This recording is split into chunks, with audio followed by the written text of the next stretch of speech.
The gentlewoman from Texas, Ms. Crockett, for 5 minutes. Thank you, Madam Chair. And Mr. Talcove, I'm just going to go ahead and pick up where you left off really quickly. Just to be clear, the upgrades that you're talking about as it relates to our data processes, these aren't things that would be free, are they? They would cost some kind of money. Not looking for a number, but they will cost, correct? Some are free and some would cost money. Okay. All right. So I just want to leave it there because we've had a number of these hearings. So I do want to be clear, before the Trump administration came in, this committee did exist in the form of the Oversight Committee, and our task is to root out waste, fraud, and abuse. In that vein, we had a number of hearings, at least last term. I can't speak for any other term as I'm only in my sophomore term. And we dealt with improper payments. And interestingly enough, our chairwoman, who is so passionate about this today, she missed every single one of those improper payment hearings. But just to be clear, I was there. So I don't want anyone to believe that Democrats just come to work and don't plan to do work. In fact, I'm trying to figure out exactly what it is that the Republicans believe our job is, because right now they have relinquished their constitutional duties over to an unelected bureaucrat, someone who no one went out to vote for. And absolutely, he is occupying the Oval Office, as we saw yesterday. And that is a first for me, to see someone occupying the Oval Office who's never actually been elected to the Oval Office and actually answering more questions than the person that allegedly got elected. But for whatever reason, this is the first time we're having a Doge subcommittee hearing, and that guy's not here. Instead, we have y'all. So I do want to thank you for coming. But I will say this. It's also interesting to me that in the first few days of Doge existing, we know that they are trying to get rid of the Department of Education, USAID, Consumer Financial Protection Bureau. They're laying off FAA workers. They are going after the FDA, the CDC, the HHS, the FBI agents, and they're talking about getting rid of FEMA. And they brought y'all in.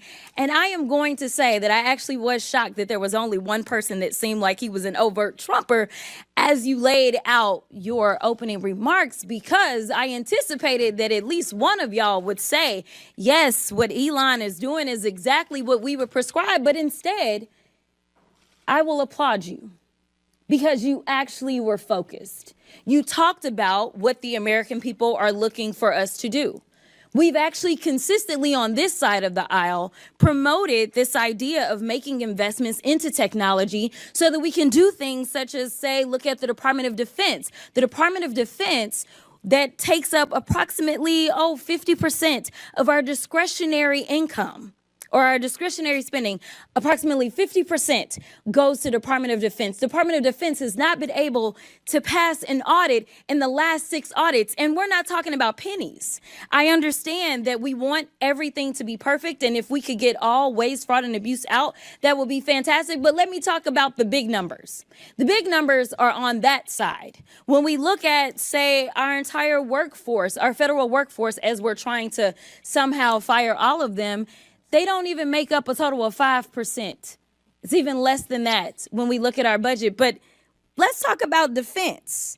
That just happens to be the same side of the ledger that Mr. Musk gets the vast majority of his money from. In fact, at the same time that they were unlawfully, and we will stay in court, because on this side, we believe in law and order. We believe in, a number of us are actually lawyers, but nevertheless, we understand the Constitution. We believe in that as well. And so there's things such as, impoundment, right? Because as Mr. Whitson said, he said, we need to return the power of the purse to Congress. It never left. According to the Constitution, that's where it's at.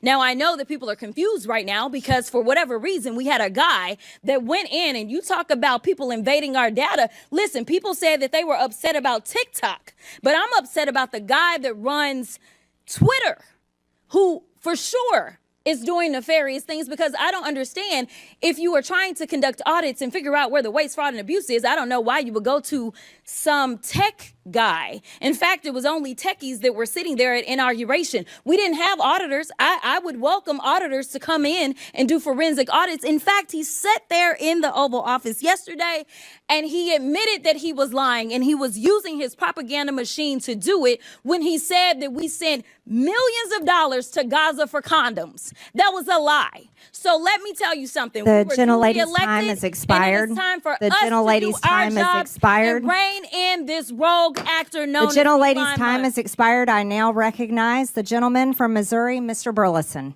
Thank you, Mr. Chair.